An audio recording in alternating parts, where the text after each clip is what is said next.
उपस्थित हैं। मैं उनसे अनुरोध करूंगा कि वे आज के प्रेस कॉन्फ्रेंस को संबोधित करें। माननीय के शर्मा जी को धन्यवाद और आप सभी को भी धन्यवाद कि एक शॉर्ट नोटिस में आप आज इस बहुत ही महत्वपूर्ण प्रेस कॉन्फ्रेंस में आए हैं।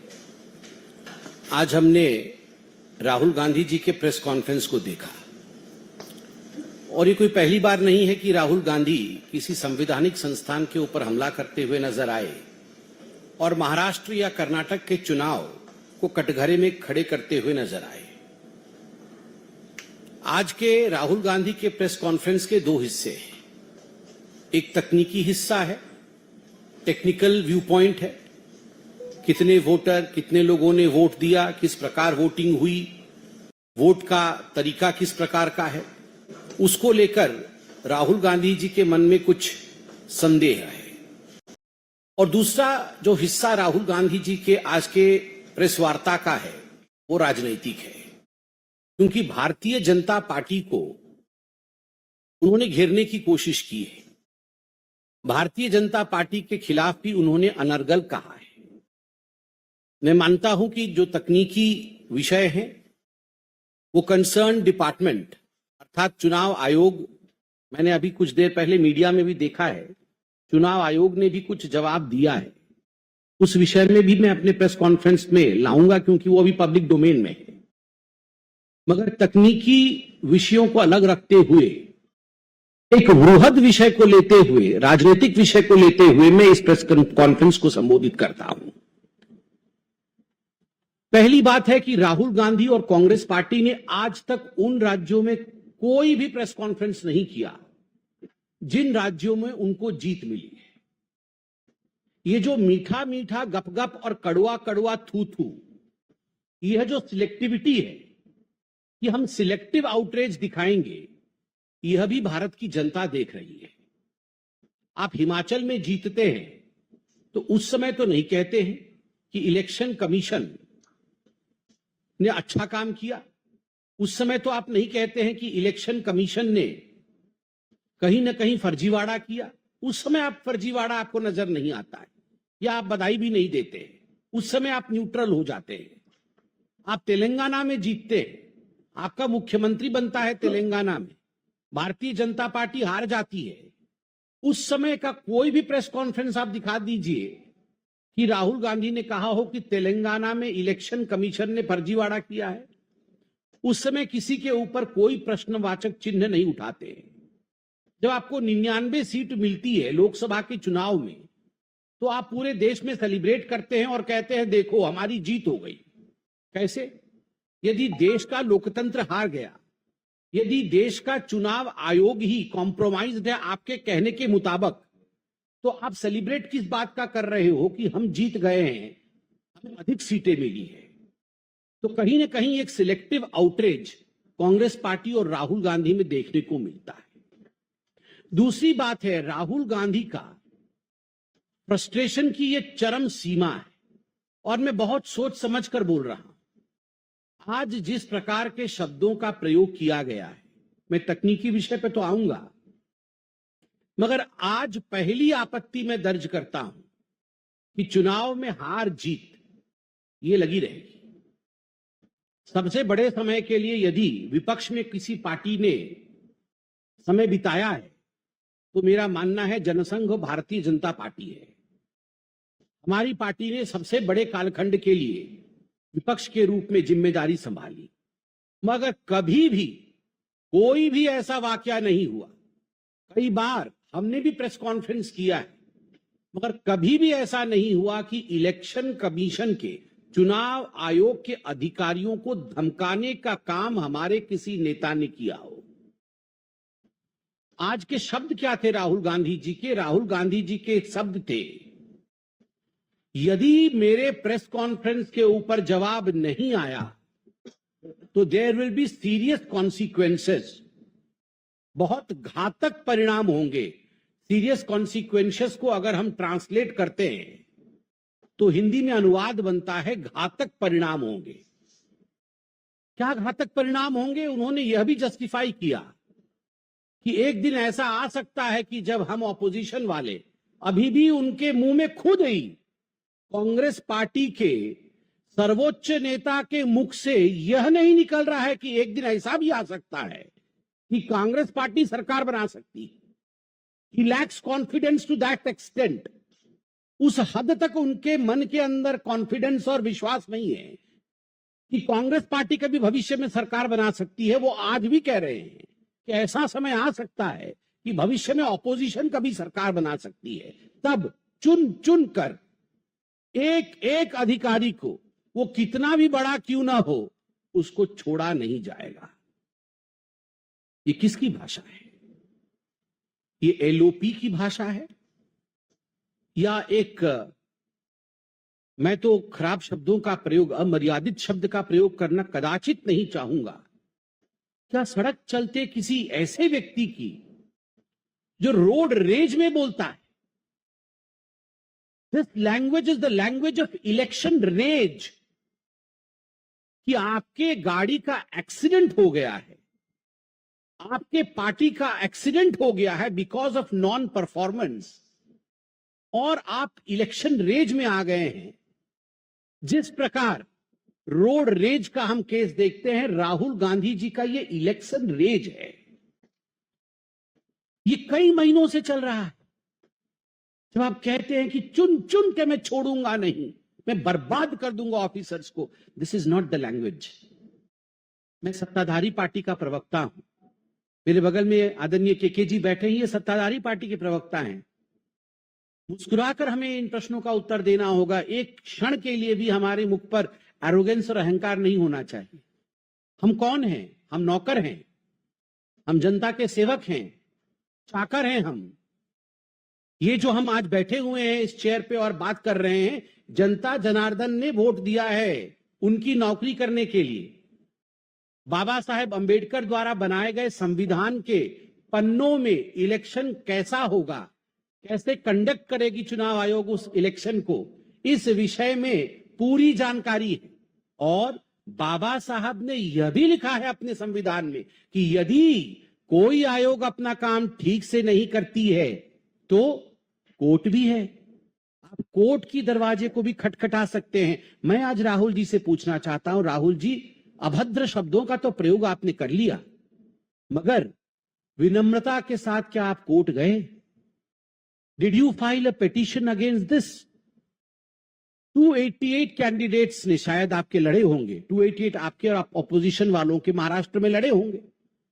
आपको लगता है अगर अधिकांश जगह वोट की चोरी हुई, votes were destroyed, so what kind of leader you are? आप कैसे लीडर हैं जो आपने अपने ही पार्टी के सदस्यों को यह तक नहीं गाइड किया कि जो प्रिस्क्राइब टाइम पीरियड होता है उसके अंदर आप तुरंत कोर्ट जाइए, कोर्ट में जाकर आप वहां पर ये दस्तावेज जो हम आपको दिखा रहे हैं वो दस्तावेज दिखाइए, आप कोर्ट में केस करिए।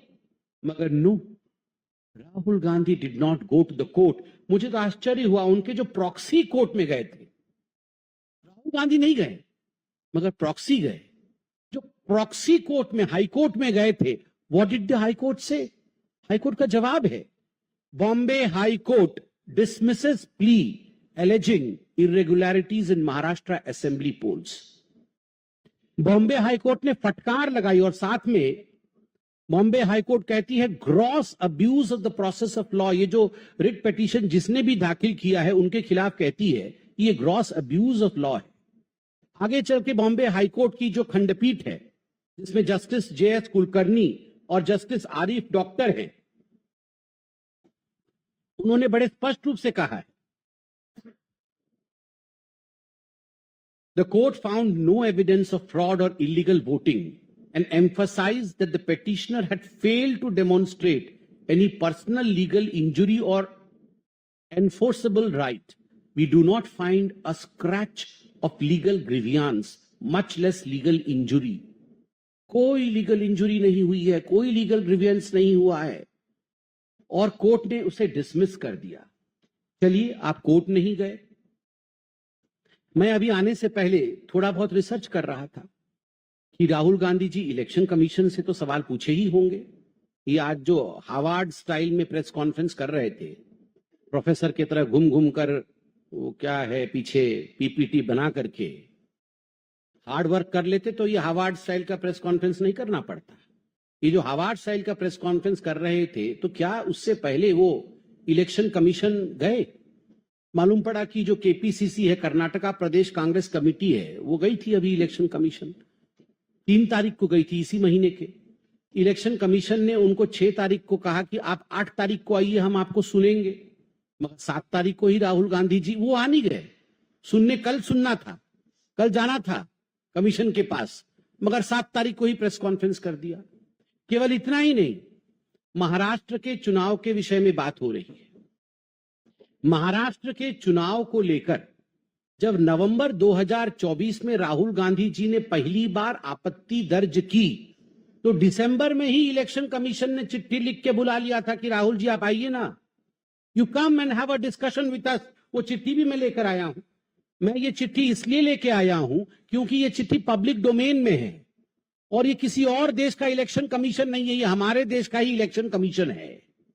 तो यदि पब्लिक डोमेन में वो चिट्ठी है और उस चिट्ठी में क्या लिखता है election commission, in view of your article published in a newspaper on 7/6/2025, ये हाल की बात है। कई चिट्ठियां लिखी है इलेक्शन कमीशन में, मैं एक चिट्ठी का उदाहरण दे रहा हूं। 7/6/2025 को एक बड़े अंग्रेजी अखबार में राहुल गांधी का महाराष्ट्र के चुनाव को लेकर आर्टिकल छपा था।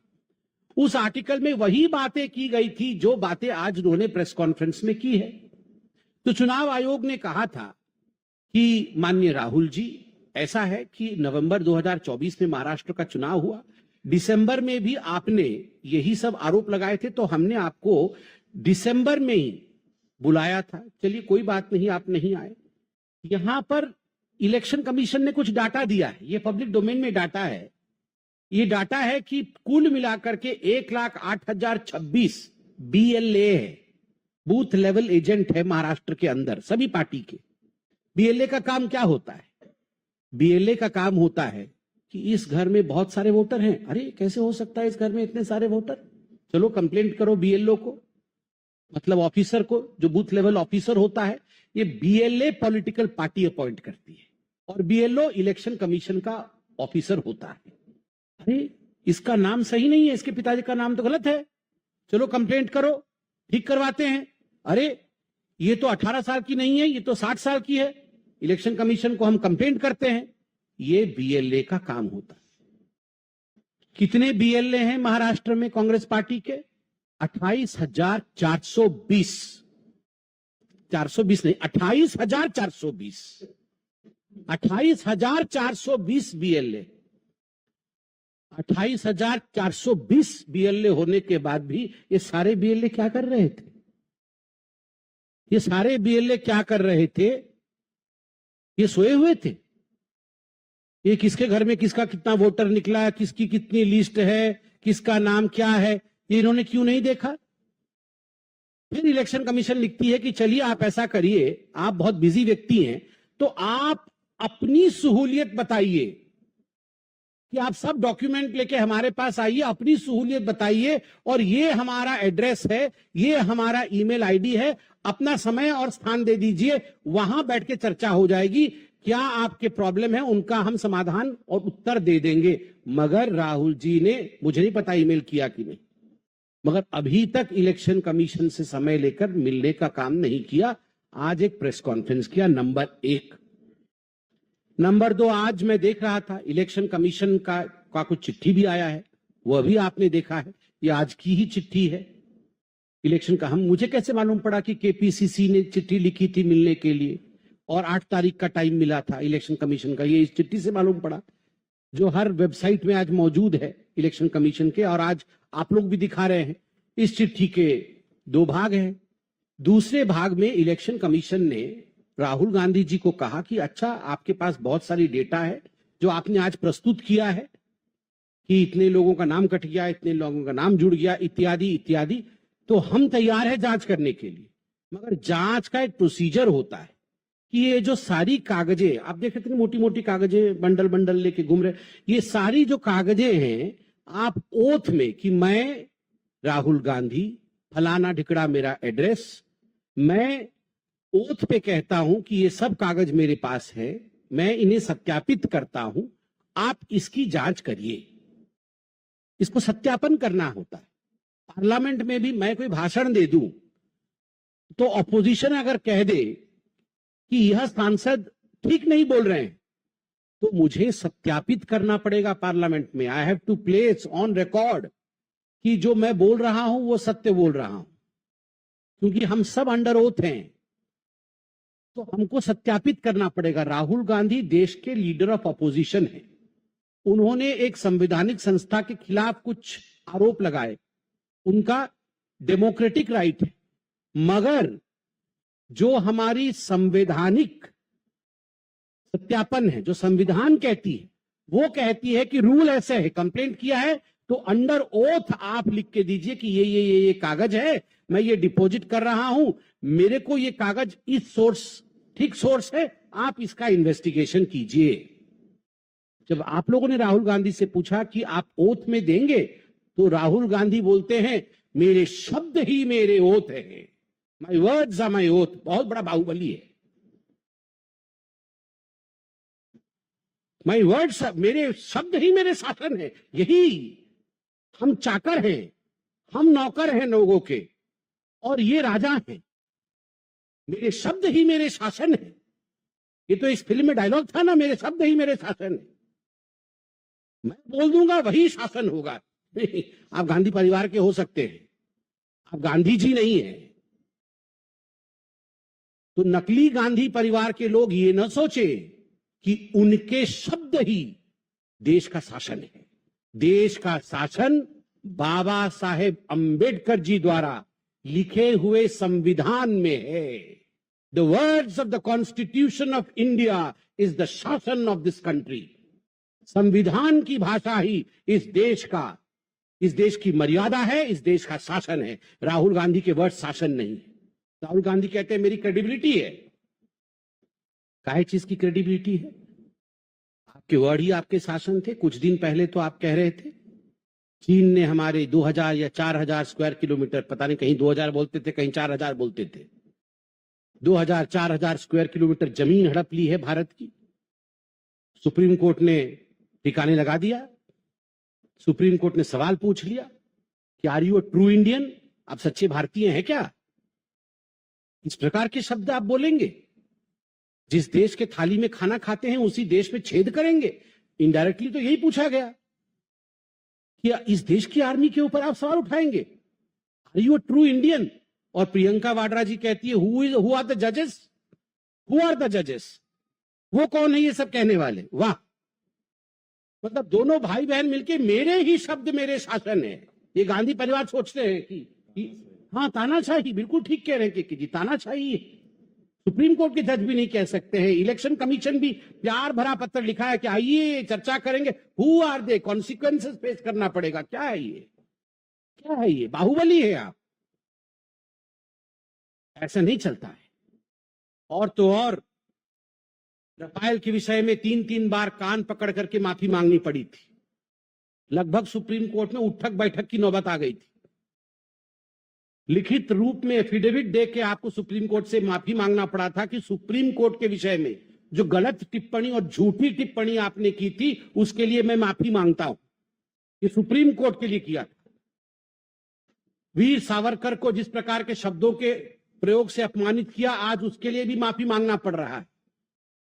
तो राहुल जी, राफेल में कान पकड़ के उठक बैठक, वीर सावरकर के लिए कान पकड़कर उठक बैठक, चीन के लिए कान पकड़कर उठक बैठक, तो आपकी क्रेडिबिलिटी है कहां?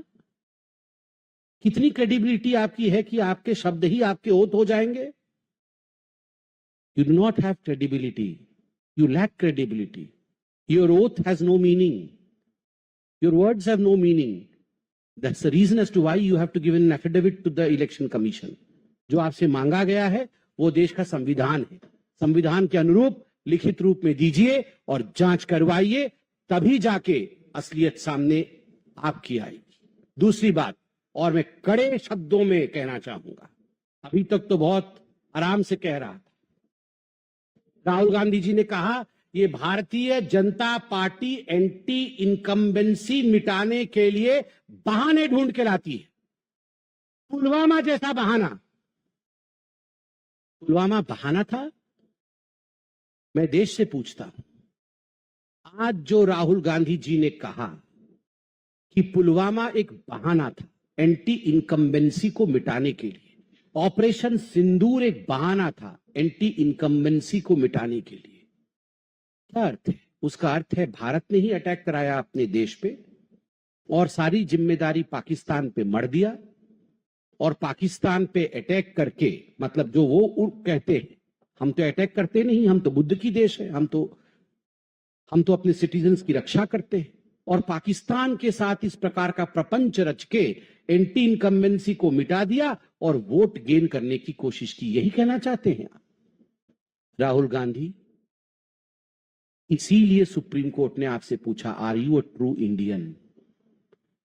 पुलवामा को आप अगर बहाना बोलेंगे, ऑपरेशन सिंदूर को यदि आप बहाना बोलेंगे, आपने एयर स्ट्राइक और सर्जिकल स्ट्राइक पे सबूत मांगा था, देश के संवैधानिक संस्थाओं को कहेंगे कि सीरियस कॉन्सिक्वेंसेस होंगी, बहुत क्षति आपकी होने वाली है, हम आपको छोड़ने वाले नहीं हैं, तो देश की जनता वैसे भी आपको एक्सेप्ट नहीं करती है, ऐसे भी आपको एक्सेप्ट नहीं करेगी। और अभी तो सुप्रीम कोर्ट ने पूछा है, सुप्रीम मोस्ट कोर्ट, जो सुप्रीम कोर्ट से भी ऊपर है, वो है जनता जनार्दन की कोर्ट। वह आपको गद्दार बोलना शुरू कर देगी, वह कहेगी कि आप गद्दार हैं, you are not an Indian, आप ट्रेटर हैं, इसलिए बचिए, अपनी रक्षा पहले करिए, ऐसे शब्दों से अपने आप को बचाइए। बहुत बहुत धन्यवाद। कोई प्रश्न हो तो अवश्य पूछे।